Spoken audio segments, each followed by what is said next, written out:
Hello and નમસ્કાર વિદ્યાર્થી મિત્રો, હું છું અંકિત સર અને તમે જોઈ રહ્યા છો મારી યુટ્યુબની ચેનલ બુકવોર્મ ઇંગ્લિશ એકેડમી. તમારા દરેકનું હાર્દિક સ્વાગત છે. વિદ્યાર્થી મિત્રો, ધીરે ધીરે કરતા હવે આપણે ચોપડીના અંત તરફ પ્રયાણ કરી રહ્યા છે અને એમાં પણ છેલ્લા યુનિટ નંબર 10 ના રીડ નંબર 2 ઉપર પહોંચી ગયા છે. આના પહેલા આપણે રીડ નંબર 1 માં મેરી કોમ વિશે વાત કરી હતી. તમને ખ્યાલ હશે કે અલગ અલગ રીતે મેરી કોમે પોતાના જીવનમાં સંઘર્ષ કરીને કઈ રીતે એકદમ સરસ મજાની સફળતા મેળવેલી હતી. એવી જ એક ગુજરાતની બીજી દીકરી છે જેનું નામ છે લજ્જા ગોસ્વામી, જેના વિશે આજે આપણે આ રીડમાં વાત કરવાના છે. યુનિટનું નામ છે ઇન્ડિયાઝ શૂટિંગ સેન્સેશન લજ્જા ગોસ્વામી. ઇન્ડિયાઝ શૂટિંગ સેન્સેશન, જો ભારતની શૂટિંગની રમત આવે એ, અને સેન્સેશન એટલે સનસનાટી, ભારતની શૂટિંગની સનસનાટી, જેનું નામ છે લજ્જા ગોસ્વામી, જેના વિશે આજે આપણે વાત કરવાની છે. એક નાનકડા એવા કુટુંબમાંથી આવતી દીકરી જે એ ગામને એક વૈશ્વિક સ્તર ઉપર જ્યારે નામ અપાવે ત્યારે કેવી ગર્વની અનુભૂતિ થાય, એવી ગર્વની અનુભૂતિ એ ગામના લોકોને થાય છે અને સાથે સાથે એના માતા પિતાને થાય છે. તમને કદાચ ખ્યાલ હશે કે મેરી કોમ જ્યારે આપણે પાઠ ભણ્યા ત્યારે એના પિતાજીને આ વાત નથી ખબર કે મેરી કોમ બોક્સિંગ રમે છે, પરંતુ જ્યારે એને સમજાવવામાં આવ્યા ત્યારે એમને ખ્યાલ આવ્યો કે પોતાની દીકરીમાં કંઈક ટેલેન્ટ છે અને એ ટેલેન્ટ એને જ્યારે ભારત કક્ષાએ બતાવે છે ત્યારે એમને કેવી ખુશી થઈ હશે, કેવી ગર્વની લાગણી થઈ હશે. એવી જ રીતે લજ્જા ગોસ્વામીના પિતાજી પણ એક સરસ મજાનું સ્ટેટમેન્ટ આપે છે આ પાઠમાં કે પોતાની દીકરી નાની હતી ત્યારે શું કરતી હતી. તો એવો એક સરસ મજાનો રોમાંચક પાઠ કે જેનું નામ છે ઇન્ડિયાઝ શૂટિંગ સેન્સેશન લજ્જા ગોસ્વામી, એના વિશે આજે આપણે આ વિડીયોમાં ચર્ચા કરીશું. તો ચાલો વધારે સમય નથી બગાડતા અને કરીએ વિડીયોની શરૂઆત.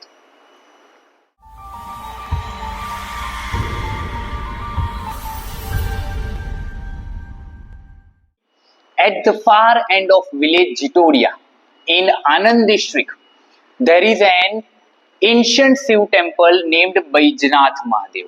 જો આપણને શરૂઆતમાં કહે છે at the far end એટલે કે દૂરના village Jitodiya in Anand district. Anand district આપણા ગુજરાતમાં આવેલું છે, આનંદ. અને આનંદમાં પણ ક્યાં, કયું ગામડું છે તો કે જીટોડિયા નામનું એક ગામડું છે. At the far end of village Jitodia in Anand district, there is an ancient Shiv temple. Ancient એટલે પ્રાચીન, બહુ જૂના જમાનાનું એક શિવ મંદિર આવેલું છે જેનું નામ છે બૈજનાથ મહાદેવ. એક બૈજનાથ મહાદેવ એક શિવનું મંદિર છે. ક્યાં આવેલું છે તો કે આનંદ જિલ્લાના જીટોડિયા ગામમાં. The caretaker of the temple, Tilakgiri Goswami, lives in the adjoining small house with his family. Caretaker it means what? Caretaker એટલે કે રખેવાળ કરનાર. જે બૈજનાથ મહાદેવ છે, જે મંદિર છે, એ મંદિરની જે રખેવાળી કરે છે એ રખેવાળી કરનારને આપણે કહીએ છીએ કેરટેકર. અને એ રખેવાળી કોણ કરે છે, સાર સંભાળ કોણ રાખે છે તો કે તિલકગીરી ગોસ્વામી. ક્યાં રહે છે? lives એટલે રહેવું. in the adjoining small house with his family. adjoining એક સરસ મજાનો શબ્દ છે, જોડાયેલું હોવું. હવે શિવ ટેમ્પલ તો છે, હવે એ શિવ ટેમ્પલનું જે કમ્પાઉન્ડ છે એ કમ્પાઉન્ડને અડીને એક ઘર છે અને એ ઘરમાં એ જે તિલકગીરી ગોસ્વામી છે એ તિલકગીરી ગોસ્વામી રહે છે. There are only 4 members in the family. Tilakgiri, his wife, a daughter and a son. જો અહીંયા કહે છે there are 4 members. એના ઘરમાં ફક્ત 4 જ વ્યક્તિઓ રહે છે અને એ પણ કોણ છે? એ પોતે, એની સાથે સાથે એમના વાઇફ રહે છે, એમની એક દીકરી રહે છે જેનું નામ આપણને, જેના વિશે આજે આ પાઠ ભણવાનો છે, લજ્જા ગોસ્વામી, અને એમનો એક દીકરો પણ છે, એ પણ એમની સાથે રહે છે. Village Jitodiya is just 6 kilometre away from the milk capital of India, Anand. અને વિલેજ જીટોડિયા ક્યાં આવેલું છે તો કે જીટોડિયા નામનું ગામડું એ ભારતની જે મિલ્ક કેપિટલ ગણાય આનંદ, એનાથી લગભગ 6 કિલોમીટર, ખાલી 6 કિલોમીટરના અંતર ઉપર આવેલું છે. આગળ શું કહે છે આગળ એના વિશે? Residents of Jitodia are very happy because of Tilakgiri's daughter Lajja has given their village a permanent place on the global map. એ કહે છે રેસિડન્સ એટલે કોણ તો કે રેસિડન્સ એટલે રહેવાસી. જીટોડિયા ગામના જે રહેવાસી છે એ રહેવાસીઓ હેપી છે, ખુશ છે. એનું કારણ શું છે? because Tilakgiri's daughter Lajja has given their village a permanent place on a global map. વૈશ્વિક દુનિયા પર વૈશ્વિક જે ભારતનો નકશો છે અથવા દુનિયાનો જે નકશો છે એ દુનિયાભરમાં આ જીટોડિયા ગામને એને ફેમસ કરી દીધું છે. અને એટલા જ માટે લજ્જાને ઓળખવામાં આવે છે. અને ત્યાંના લોકો એટલા માટે ખુશ છે કારણ કે જે તિલકગીરીની દીકરી છે લજ્જા, એને જીટોડિયા નામના ગામડાને વૈશ્વિક સ્તર ઉપર નામના અપાવેલી છે. Lajja Goswami is India shooting sensation. જોયું ને, આગળ આપણે વાત કરી સેન્સેશન એટલે શું, તો કે સનસનાટી.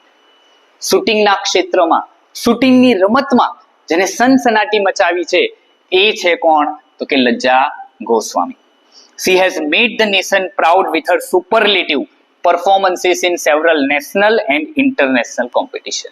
આપણને અહીંયા જણાવે છે કે એને સી એટલે કોણ, તો કે લજ્જા Goswami. She has made the nation proud with her superlative performance. Superlative એટલે કે શ્રેષ્ઠ, એકદમ સરસ મજાનું ઉત્તમ કક્ષાનું પ્રદર્શન આપી અને ઘણા ખરા નેશનલ એટલે કે રાષ્ટ્રીય અને ઇન્ટરનેશનલ એટલે કે આંતરરાષ્ટ્રીય કોમ્પિટિશનમાં ભારતને ગર્વ અપાવેલું છે. ઘણી બધી એવી રાષ્ટ્રીય લેવલની છે, ઇન્ટરનેશનલ લેવલની છે કોમ્પિટિશન, શૂટિંગની કોમ્પિટિશન છે, ત્યાં એને વિજય મેળવેલો છે. She was born on September 28, 1988 in a middle class family. એનો જન્મ, born એટલે જન્મવું. She was born on September 28, 28 September 1988 ના દિવસે જેનો જન્મ થયેલો છે એક મિડલ ક્લાસ ફેમિલીમાં. જોયું તમે, એકદમ મિડલ ક્લાસ ફેમિલીમાંથી આવતી દીકરી છે. Since her childhood she was interested in rifles and guns. આ ખાસ યાદ રાખી લેજો, તમને ટ્રુ ફોલ્સમાં વારે ઘડીએ પૂછાય છે પરીક્ષામાં, વાર્ષિક પરીક્ષામાં ખાસ પૂછાશે. Since her childhood she was interested in rifles and guns. બાળપણથી, ચાઇલ્ડહુડ એટલે બાળપણથી એને શેમાં રસ હતો, તો કે રાઇફલ્સ અને ગન્સ. બંને અલગ છે, રાઇફલ્સ અને ગન્સ. ભલે એ રમકડાની હશે પરંતુ બાળપણથી એને રાઇફલ્સ અને ગન્સ બંનેમાં ઇન્ટરેસ્ટ હતો. આ ખાસ યાદ રાખજો. આગળ જોઈએ. In an interview Tilakgiri told media that while other children were playing with dolls and toys, Lajja played with guns in her childhood.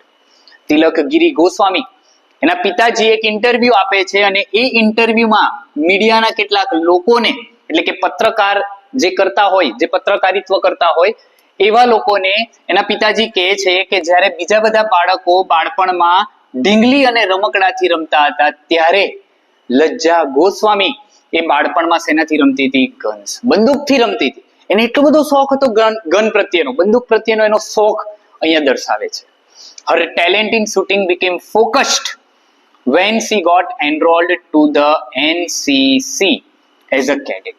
એ કહે છે કે એનામાં આ ટેલેન્ટ છે, કૌશલ્ય છે, કઈ રીતે ખબર પડી, તો કે હર ટેલેન્ટ, એનામાં જે કૌશલ્ય છે, શૂટિંગનું જે કૌશલ્ય છે એ ક્યારે ફોકસ થયું એટલે કે ક્યારે એના ઉપર ધ્યાન ગયું, when she got enrolled. enrolled નો મતલબ થાય ભરતી થવું. ક્યાં?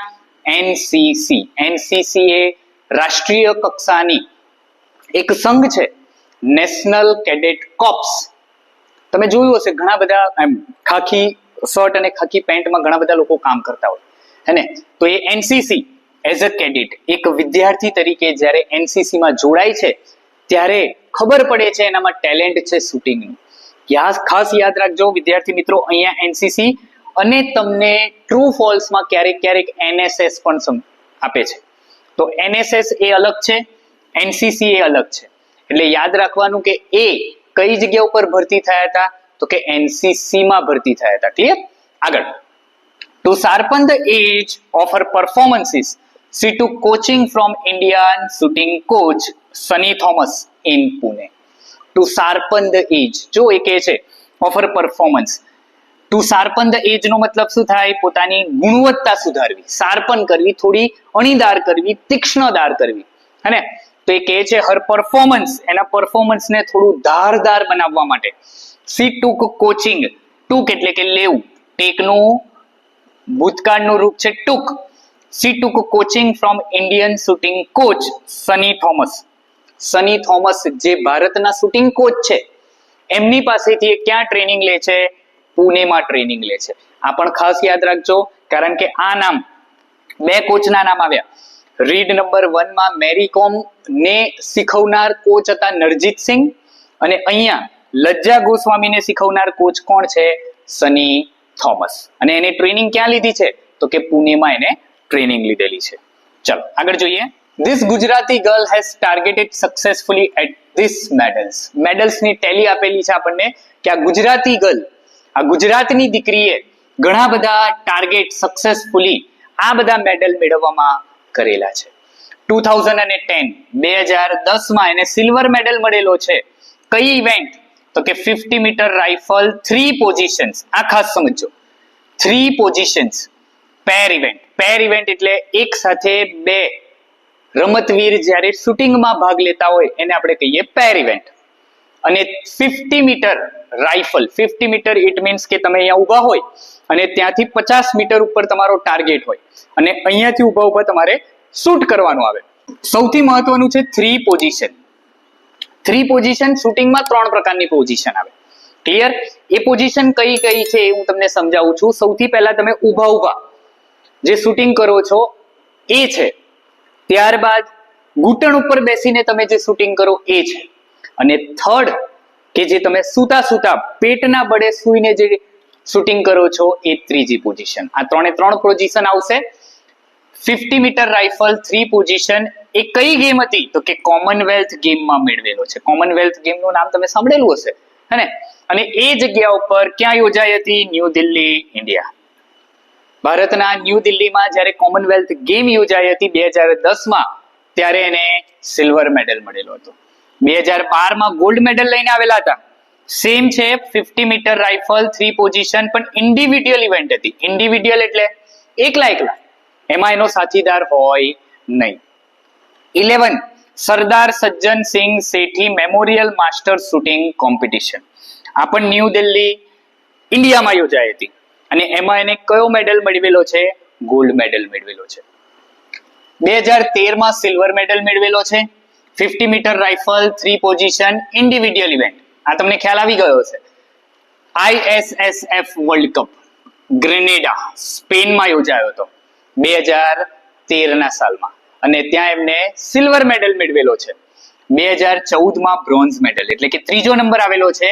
50 metre rifle 3 position individual event commonwealth game. ફરીવાર આવ્યું કોમનવેલ્થ ગેમ. ગ્લાસગો, સ્કોટલેન્ડમાં યોજાયો હતો. 2015 માં ગોલ્ડ મેડલ જીતેલા છે 50 મીટર રાઇફલ પ્રોન. આ ખાસ સમજો, 3 પોઝિશન કીધી ને, એમાં સૌથી ત્રીજી છેલ્લી પોઝિશન જે પેટના બળે સૂઈ અને તમારે શૂટિંગ કરવાનું આવે એને કહેવામાં આવે છે પ્રોન. એ પણ ઇન્ડિવિડ્યુઅલ ઇવેન્ટ છે. ઇન્ટરનેશનલ શૂટિંગ કોમ્પિટિશન હેનોવર, જર્મનીમાં.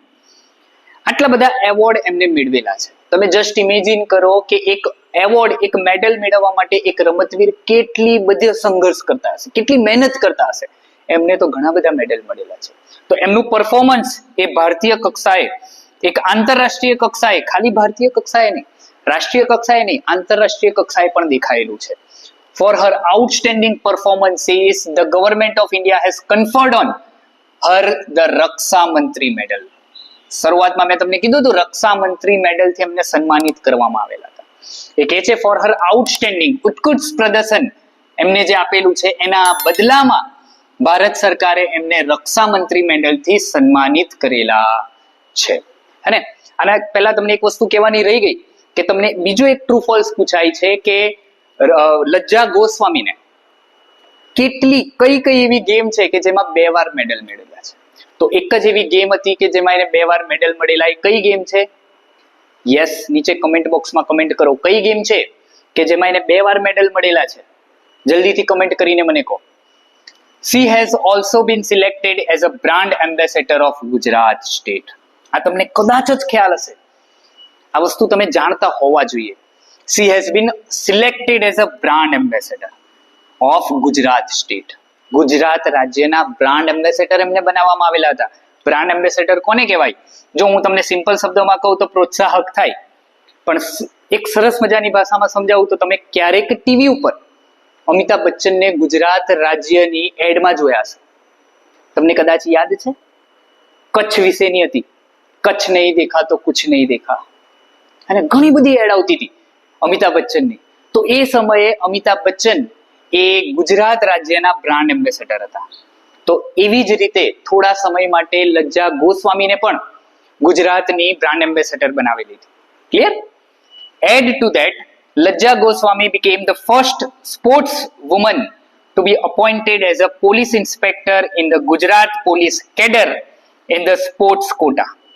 અને પહેલી એવી મહિલા છે, જો એડ ટુ ધેટ આમાં થોડો ઉમેરો કરીએ તો લજ્જા ગોસ્વામી became the first, પહેલી એવી એથ્લીટ હતી અથવા તો પહેલી એવી સ્પોર્ટ્સની મહિલા હતી કે જેને અપોઇન્ટેડ એટલે કે ભરતી કરવી એઝ અ પોલીસ ઇન્સ્પેક્ટર. એને શું બનાવવામાં આવેલા છે? પીઆઈ બનાવવામાં આવેલા છે, પોલીસ ઇન્સ્પેક્ટર. ક્યાં? તો કે ગુજરાત પોલીસ કેડર. અને આજે પણ એ આણંદ જિલ્લામાં પીઆઈ તરીકે કાર્ય કરી રહ્યા છે. ઇન ધ સ્પોર્ટ્સ કોટા, કોટાનો મતલબ શું થાય? એક નિયત હિસ્સો આવે. સ્પોર્ટ્સ માટે સરકારી જોબ લેવા જાવ ત્યારે અલગ અલગ કોટા આવે. એમાં અલગ અલગ કોટામાં તમને ખ્યાલ હશે કે જનરલના લોકો આવે, એસસી એસટી ઓબીસી ના લોકો આવે. એ જ રીતે આર્મી માટે અલગ એક કોટા હોય અને સેમ એ સ્પોર્ટ્સ કોટા પણ આવે અને એ સ્પોર્ટ્સ કોટામાં એને પીઆઈ તરીકે જોબ મળેલી છે. ક્લિયર? તો જો આ તો આપણો પાઠ લજ્જા ગોસ્વામી વિશેનો. હવે આ પાઠ તમને કેવો લાગ્યો એ તમે નીચે કમેન્ટ બોક્સમાં કમેન્ટ જરૂરથી કરજો. અને તમારા જેવા બીજા જે મિત્રો છે એ પણ આ જોઈ શકે એટલા માટે એને શેર કરી દેજો. અને ચેનલ પર પહેલી વાર આવ્યા હોય અને હજુ સુધી ચેનલને સબસ્ક્રાઇબ ન કરી હોય તો અત્યારે ચેનલને સબસ્ક્રાઇબ કરીને બેલ આઇકન દબાવી દેજો. કારણ કે 12માં જ્યારે તમે આવશો ત્યારે 12માના વિડીયોઝ જોવાની જરૂર પડશે. તો એ બધા વિડીયોઝ આપણી ચેનલ ઉપર ઓલરેડી અવેલેબલ છે. તો જેવા તમે 12માં આવો છો તરત જ એ વિડીયો જોવાની શરૂઆત કરી દેજો. અને આ વિડીયો તમને કેવો લાગ્યો એ જરૂરથી જણાવજો. ક્લિયર? તો ચાલો ફરી વાર મળીશું એક સરસ મજાના બીજા વિડીયો સાથે. ત્યાં સુધી જય હિન્દ.